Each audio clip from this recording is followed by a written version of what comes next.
আল্লাহর নবী আলাইহিস সালাতু ওয়াস সালাম পরিষ্কারভাবে হাদিসের মধ্যেও বলছেন যে রমজান মাস আসলে পরে 4টা কাজ বেশি বেশি করা, বিশেষ করে সময়টাকে খুব ইহতিমামের সাথে গুরুত্বের সাথে কাজে লাগানো, একটা মুহূর্ত যেন আমাদের নষ্ট না হয়। বিশেষ করে জিকিরের সাথে, জিকিরের হালতে যেন আমাদের সময়টা অতিবাহিত হয়, সকল গুনাহ থেকে যেন মুক্ত অবস্থায় আমাদের রমজানের সময়টা অতিবাহিত হয়। বেশি বেশি আমরা জিকির করব, লা ইলাহা ইল্লাল্লাহ, বেশি বেশি এই জিকিরটা আমরা করব। সেই লা ইলাহা ইল্লাল্লাহর জিকিরটা আমরা অতিমাত্রায় বেশি বেশি করব। সবচাইতে প্রিয় বাক্য আল্লাহ পাকের কাছে লা ইলাহা ইল্লাল্লাহ, এর থেকে উত্তম কোনো কথা পৃথিবীর বুকে হতে পারে না। আল্লাহর কাছে সবচাইতে দামি কথা লা ইলাহা ইল্লাল্লাহ। সকল নবীদের দাওয়াত ছিল লা ইলাহা ইল্লাল্লাহ। হযরত আদম আলাইহিস সালাতু ওয়াস সালাম থেকে নিয়ে শুরু করে আমাদের নবী পর্যন্ত সকল নবীদের একই দাওয়াত ছিল, কুলু লা ইলাহা ইল্লাল্লাহ তুফলিহুন। আল্লাহ নবী বলছেন এবং সকল নবীরা বলছেন উম্মতদেরকে, তোমরা বলো লা ইলাহা ইল্লাল্লাহ, তোমরা সফল হয়ে যাবে, দুনিয়াতেও পরকালেও নাজাত পেয়ে যাবে। এই জন্যে আমরা বেশি বেশি লা ইলাহা ইল্লাল্লাহর আমল করব। সব নবীদের কালিমার মূল অংশ কিন্তু লা ইলাহা ইল্লাল্লাহ। এই জন্য আদম আলাইহিস সালাতু ওয়াস সালামের কালিমা লা ইলাহা ইল্লাল্লাহ, আদম সফিউল্লাহ। হযরত নূহ আলাইহিস সালাতু ওয়াস সালামের কালিমা ছিল লা ইলাহা ইল্লাল্লাহ, নূহ নবিয়ুল্লাহ। হযরত ইব্রাহিম আলাইহিস সালাতু ওয়াস সালামের কালিমা ছিল লা ইলাহা ইল্লাল্লাহ, ইব্রাহিম খলিলুল্লাহ। হযরত ইসমাঈল আলাইহিস সালাতু ওয়াস সালামের কালিমা ছিল লা ইলাহা ইল্লাল্লাহ, ইসমাঈলু যবিহুল্লাহ। হযরত মূসা আলাইহিস সালাতু ওয়াস সালামের কালিমা লা ইলাহা ইল্লাল্লাহ, মূসা কালিমুল্লাহ। হযরত ঈসা আলাইহিস সালাতু ওয়াস সালামের কালিমা লা ইলাহা ইল্লাল্লাহ, ঈসা রূহুল্লাহ। আমাদের নবীর কালিমা লা ইলাহা ইল্লাল্লাহ, মুহাম্মাদুর রাসূলুল্লাহ। এজন্য আমরা সকলে বেশি বেশি লা ইলাহা ইল্লাল্লাহ এই জিকিরের আমলটা ইনশাআল্লাহ আমরা করতে পারি। নাম্বার 2, আমরা বেশি বেশি তওবা এবং ইস্তিগফার করব। আল্লাহ তাআলার কাছে আমাদের সকলের জীবনের সকল গুনাহখাতাকে সামনে রেখে আমরা আল্লাহ তাআলার কাছে তওবা করব, মাপ চাব। এই রমজান আসছে আল্লাহ তাআলা তার গুনাহগার বান্দাদেরকে আল্লাহর সাথে সম্পর্ক, কানেকশন কায়েম করার জন্য। যেমনটা আল্লাহ তাআলা সেই রমজানের পুরস্কার হিসেবে বলছেন, ইয়া আইয়ুহাল্লাযীনা আমানু কুতিবা আলাইকুমুস সিয়াম কামা কুতিবা আলাল্লাযীনা মিন ক্বাবলিকুম লাআল্লাকুম তাত্তাকুন। আল্লাহ পাক বলছেন, তোমাদের উপরে রোজাকে ফরজ করা হয়েছে হে ঈমানদারগণ, যেমনভাবে পূর্ববর্তী উম্মতের উপরে রোজাকে ফরজ করা হয়েছিল।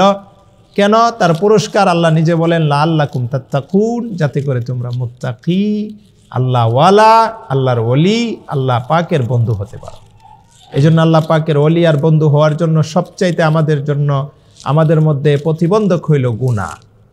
এই জন্য এই গুনাহ থেকে আমরা তওবা করতে হবে বেশি বেশি। অতীতে যত গুনাহ করেছি, অন্যায় করেছি, অপরাধ নাফরমানি করেছি, আসুন আমরা এই পবিত্র বরকতের মাসে, রমজান মাসে আমরা আল্লাহর কাছে তওবা করি, ইস্তিগফার করি, আল্লাহর কাছে আমরা মাফই চাই।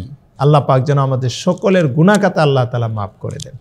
রমজানের এক একটা মুহূর্তকে আমরা কদর করার চেষ্টা করি এবং এই রমজানে বেশি বেশি আল্লাহ পাকের কাছে 3 নাম্বার যে কাজটা করব সেটা হলো আমরা আল্লাহর কাছে জান্নাত চাবো।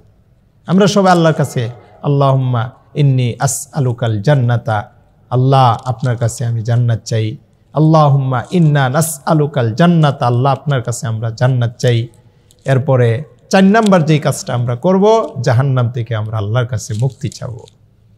সুতরাং এই 2টা দোয়া একসাথে করতে পারি, আল্লাহুম্মা ইন্নী আসআলুকাল জান্নাতা ওয়া নাউযু বিকা মিনান নার। আল্লাহুম্মা ইন্না নাসআলুকাল জান্নাতা ওয়া নাউযু বিকা মিনান নার। এভাবে দোয়া করব, আরবিতে না পারলে বাংলাতে অন্তত আল্লাহ আপনার কাছে আমরা জান্নাত চাই, জাহান্নাম থেকে মুক্তি চাই। আল্লাহ আপনার কাছে আমরা জান্নাত চাই, জাহান্নামের আযাব থেকে আমরা মুক্তি চাই। এইভাবে আল্লাহর কাছে বেশি বেশি আমরা দোয়া করব, রুনাজারি করব, কান্নাকাটি করব, কোরআনে কারিমের তিলাওয়াত করব। যেই পরিমাণ পারি আফজালু যিকরি তিলাওয়াতুল কোরআন। আল্লাহর নবী বলেন সবচেয়ে উত্তম জিকির হইল আল্লাহ পাকের তিলাওয়াত, কোরআনের তিলাওয়াত। আল্লাহ পাকের কোরআনের তিলাওয়াত, কালামুল্লাহর তিলাওয়াত করা। এই জন্য আমরা যারা কোরআনে কারিমের তিলাওয়াত পারি, সহি শুদ্ধভাবে আমরা চেষ্টা করব রমজানের সময়টাকে তিলাওয়াতের মাধ্যমে কাটানোর জন্য।